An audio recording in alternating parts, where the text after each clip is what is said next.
morning, ladies and gentlemen. We are back and we're going to do a little bit more wrestling talk. And we got some pretty interesting stuff here. A couple of things from Monday Night Raw, a couple other things not so much, but we're going to go ahead and start with a little nugget from Raw, actually, from last night. One, Julius Creed is actually going to be the coach, or going to be on the coaching staff for Daniel Cormier's team with the next Ultimate Fighter. I gotta say, this is actually pretty cool, and it makes an awful lot of sense.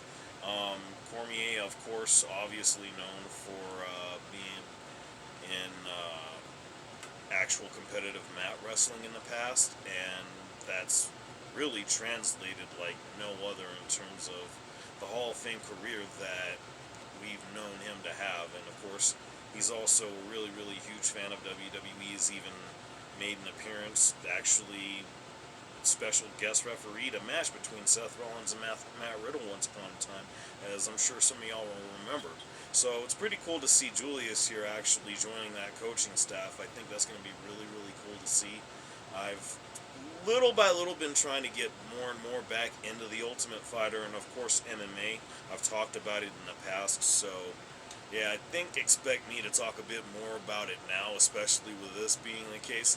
I love things like this, and the fact that they got Julius Creed as a part of it is really, really fun. I think it just, again, makes an awful lot of sense because, you know, a lot of traditional mat wrestlers have actually ended up going into mixed martial arts, specifically the UFC in general. So I definitely like this. This is definitely going to be fun to see, and it's got to be good for Julius's career in terms of getting exposure. Obviously, we know him pretty well. Him and his brother Brutus, the Creed brothers, is a part of American Made with Ivy Nile and Chad Gable. Definitely really, really cool to see. Looking forward to this here. And with that in mind, we're going to move right along to talking about WWE 2K25. And this one's really interesting for me as it's been revealed that all of the recent released wrestlers that got let go, namely Isla Dawn, Sonya Deville, the Good Brothers, AOP, Paul Ellering, Cedric Alexander, amongst others, are still going to be a part of WWE 2K25. And honestly, this isn't anything new. This has actually happened in the past. I'm pretty sure the crop of last year's releases were a part of WWE 2K24, so no real surprise there. I think this is just something that you see from year to year, but it's cool we'll still be able to see them as a part of WWE with this upcoming release of 2K, and if nothing else, I just feel like there's got to be some shot that you see at least a few of these names back at some point. I don't know when, and I don't know necessarily how, but I feel like at some point, especially if a good number of them end up going to TNA, obviously they have the working relationship with WWE, but then again, maybe that's going to be a deterrent as well. We don't know, but it's still pretty cool that we'll actually be able to hold on to what we know, love, and remember about these superstars with the company, and it'll be a part of the game. I just think that's definitely something to look forward to as well. And I actually think it'll be pretty cool seeing what DLC we see along the way. We obviously have the Wyatt 6 as the pre-order bonus, so yeah, definitely going to be really, really cool to see how all of this works with the release of WWE 2K in the next month or so. With that in mind, we're going to move along to Sami Zayn, and of course,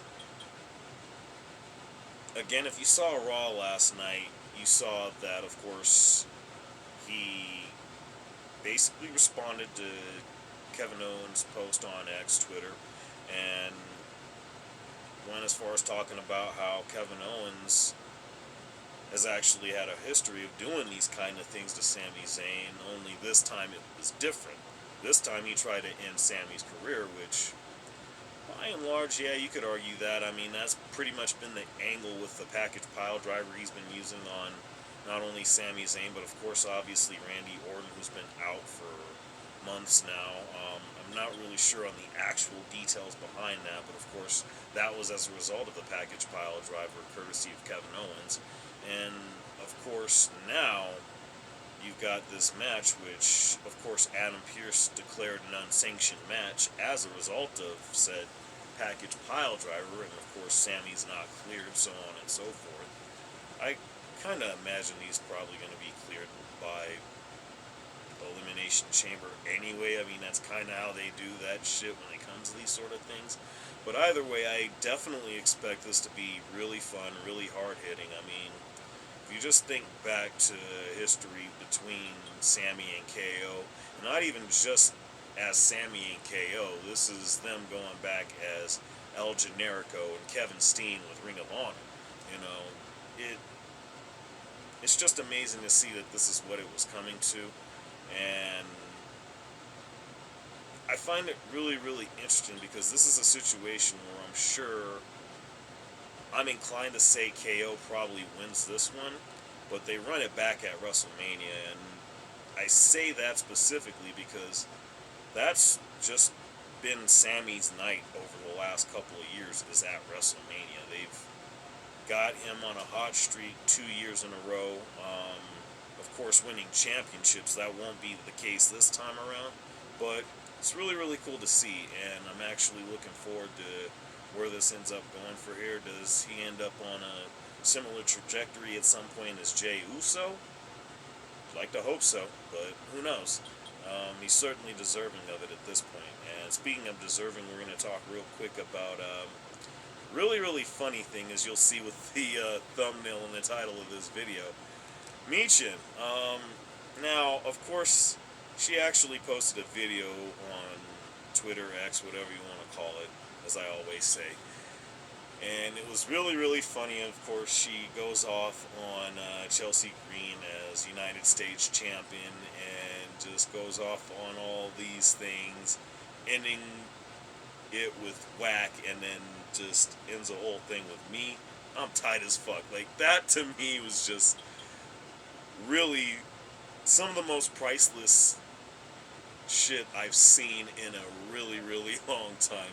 She's really, really funny, great personality, but obviously incredible in the ring. I think that she's finally getting her just due, but I'm not really wanting to put her over for that particular reason. I want to talk about Mia Yim specifically because of the fact that it was talked about recently, and she was the one that revealed that weed is no longer on the ban list for WWE, which I guess we've kind of known that. I'm not real sure. I suppose that depends on who you ask. I'm not really sure how much attention has been paid to that, but I think that's also been pretty obvious given the fact that many of the states now are actually legal recreationally or medically. So it makes sense that WWE would remove this from their ban list. But really, if nothing else, I just find it funny that she would be one to talk about that. I'm not really sure why in particular, because it's not like she admits to smoking herself. I just find it funny that it actually comes from her. I mean, really, really wild. And then, of course, there was a situation, I believe it was Liv Morgan, sometime within the last year or so, and, there were a lot of the jokes running off of that. Either way, I just wanted to talk about that real quick because I think it was just really, really wild that this would even be brought up to any degree, and I don't know, I guess I just love the fact that it was Michin at this point. Mia Yim Michin, I don't even know how I'm trying to say it, but yeah, anyway, I guess that's a good stopping point for me right here. Y'all know what it is. Let me know what y'all think down below. Like, share, subscribe. Y'all know what it is. And, of course, this has been your time with A&J, and I definitely appreciate you spending it with me.